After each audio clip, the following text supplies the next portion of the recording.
Hello, this is Telephone Radio from Benjamin Franklin High School, and today we are going to be doing a book review on Notes from No Man's Land by Eula Bies.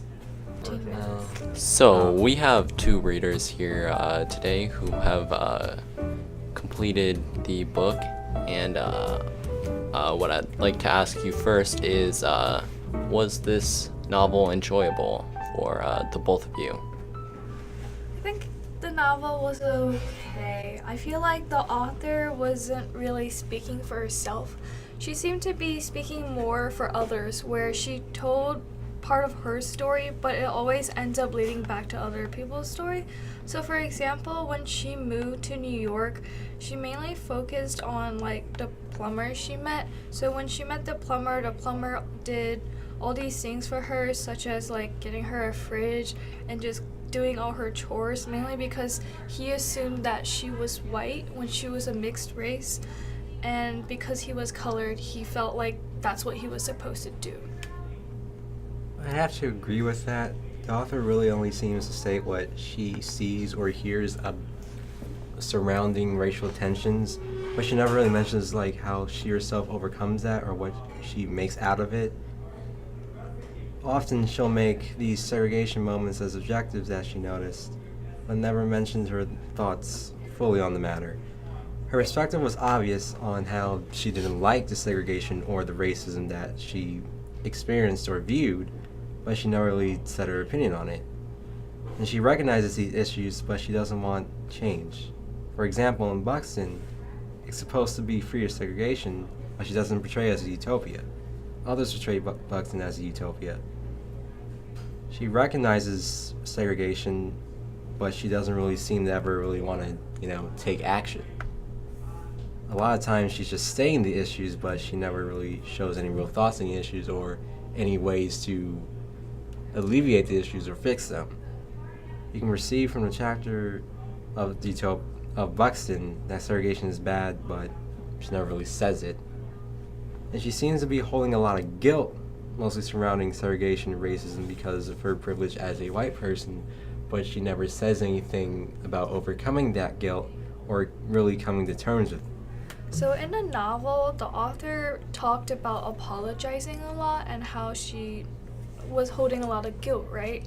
But like in the apology chapter, she talked about how like apologizing doesn't really have a meaning sometimes.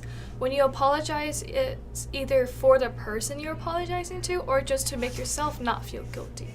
In the chapter, she was explaining how like she punched her sister because she wanted to try it, and then she just apologized so her sister wouldn't tell on her because she started crying. And I think it kind of relates to just segregation in general. She's basically just kind of implying that for those who has segregated people, just saying sorry to those who were segregated, it doesn't really do anything until you take action. So let's get into the front cover of the book, which is just an ordinary telephone pole. What does this mean? Okay, so there are multiple things that the telephone pole can symbolize. One argument that the author makes is that to some people it can just be a telephone pole symbolizing something that connects people and how the world is becoming more socialized, but to others who know the history behind it who have been lynched on telephone poles. One of her, in the first chapter of the book, actually, she portrays, they're just these cylinders of wood that people, they underestimate at first, and then the whole country's connected by them. But now, all of a sudden, later, there are lynchings occurring all over the country on these telephone poles, and you think about a telephone pole today, and there's just tall things people plaster papers. They talk about their missing cats. They they want to, but there are so many questions underneath all these pages. It's, they really end up covering up this history of, like how these objects were foul, but no one seems to recognize that anymore. And it's, there's kind of almost this parallel structure between the way there's like still again the posters of the cats, they're like these dejected things, and it's when she describes these lynchings, it kind of connects to this in that there's there's someone pleading, and almost when you walk by a telephone pole, you don't really even pay it any heed, which was the same that occurred during these racist times. And it's almost like she's showing these telephone poles like, has anything really changed? So there's different things portrayed by the telephone pole.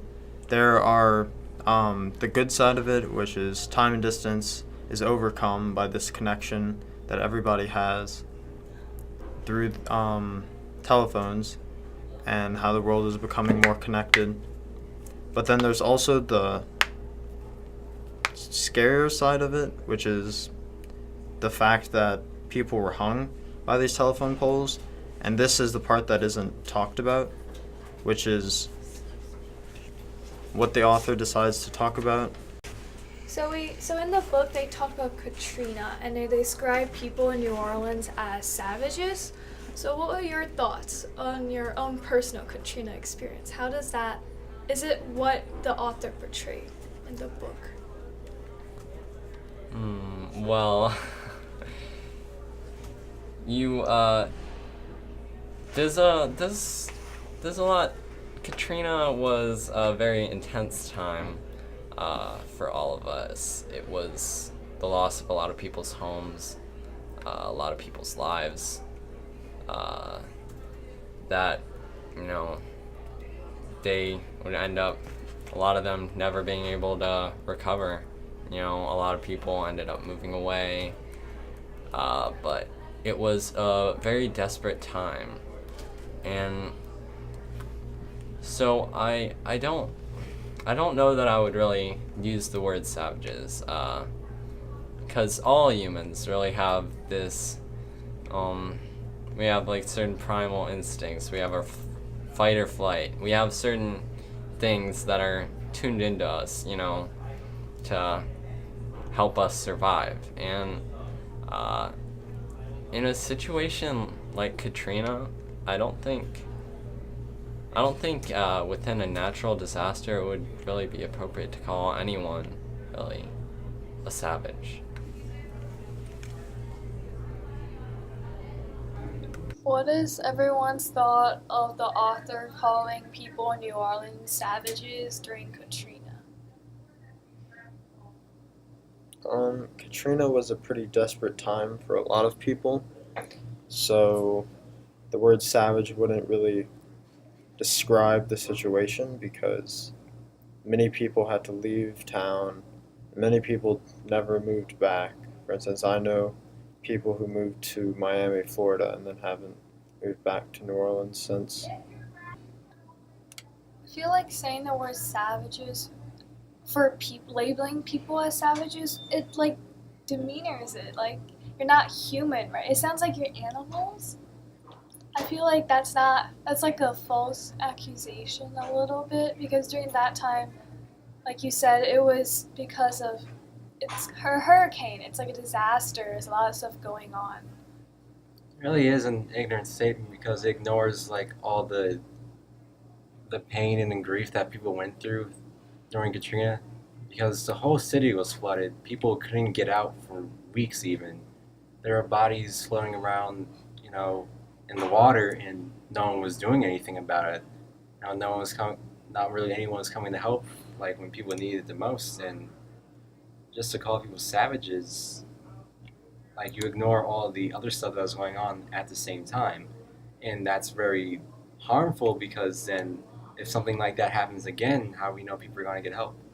Yeah, I really don't think the word savages describes the situation very well because it's just a label that it's just talking about the people in this broad broad context. It's like it totally excludes the situation in which is very desperate and calls for people to try their best to survive. I don't think savages is a word that really accurately represents that. I think another thing was just like when she stated New Orleans was in like a crisis, there wasn't anything about other people or like other states helping out New Orleans, which kind of just, I think that made it more of her saying it's more of the people there are more savages because it's like a ungovernmented land during that time where everyone is just technically going crazy because of the hurricane.